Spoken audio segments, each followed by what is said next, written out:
আয়াতুল কুরসি পড়ে ভুলেও একটি কাজ করবেন না। সব সময় মনে রাখবেন, আয়াতুল কুরসি হচ্ছে কোরআনের ভিতরে যত আয়াত রয়েছে, সূরার দিক থেকে সূরা ফাতিহা অনেক উত্তম এবং ইয়াসিন সূরা অনেক উত্তম, সূরা বাকারা অনেক উত্তম, তবে আয়াতের দিক থেকে সর্বশ্রেষ্ঠ আয়াত হচ্ছে আয়াতুল কুরসি। আয়াতুল কুরসি হচ্ছে অনেক ফজিলতপূর্ণ একটি আয়াত। এই আয়াতের পড়ার পরে আমরা একটি ভুল কাজ করে থাকি, এই ভুল কাজটা কখনো করব না। ভালো করে মনে রাখবেন, আয়াতুল কুরসি হচ্ছে ফজিলতপূর্ণ আয়াত, যে আয়াতের ভিতরে আল্লাহ তাআলার নাম রয়েছে, দুটি ইসমে আজম রয়েছে, আল হাইয়ুল কাইয়ুম। এই ইয়া হাইয়ু ইয়া কাইয়ুম পড়ে যদি আপনি দোয়া করেন, এই দোয়াটাও আল্লাহ তাআলা কবুল করে নেবেন। অনেক সময় আমরা দোয়া করি, দোয়া কবুল হয় না।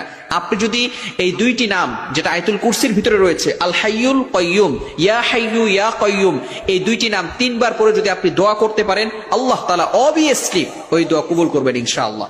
আপনি নিজে চাক্ষুষ প্রমাণিত হয়ে যাবেন। আল্লাহ রাসূল সাল্লাল্লাহু আলাইহি সাল্লাম এভাবে দোয়া করতেন আল্লাহ তাআলার এই ইসমে আজম নাম নিয়ে। সুতরাং আপনি এই নামগুলো নিয়ে দোয়া করতে পারেন। এই জন্য হচ্ছে আয়াতুল কুরসি অনেক ফজিলতপূর্ণ। তবে আমরা যে ভুলটা করে থাকি সেটা হচ্ছে আয়াতুল কুরসি পড়ে আমরা বুকে ফু দিয়ে থাকি।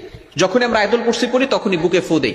বুকে ফু দেওয়ার ব্যাপারে কোনো হাদিস আছে কিনা? আসলে হাদিসের ভিতরে আসছে, আল্লাহ রাসূল সাল্লাল্লাহু আলাইহি সাল্লাম বলেছেন, মান ক্বারাআ আয়াতাল কুরসি ফি দুবুরি কুল্লি সালাতিন মাকতুবা, যে ব্যক্তি 5 ওয়াক্ত নামাজের পরে আয়াতুল কুরসি পাঠ করবে, এখানে ফু দেওয়ার কথা বলা হয় নাই, লাম ইয়ামনাহু মিন দুখুলিল জান্নাহ ইল্লাল মাউত, ওই বান্দা মৃত্যুবরণ করতে দেরি, মৃত্যুবরণ হওয়ার সাথে সাথে আল্লাহ তাআলা তাকে জান্নাত দান করে দিবে।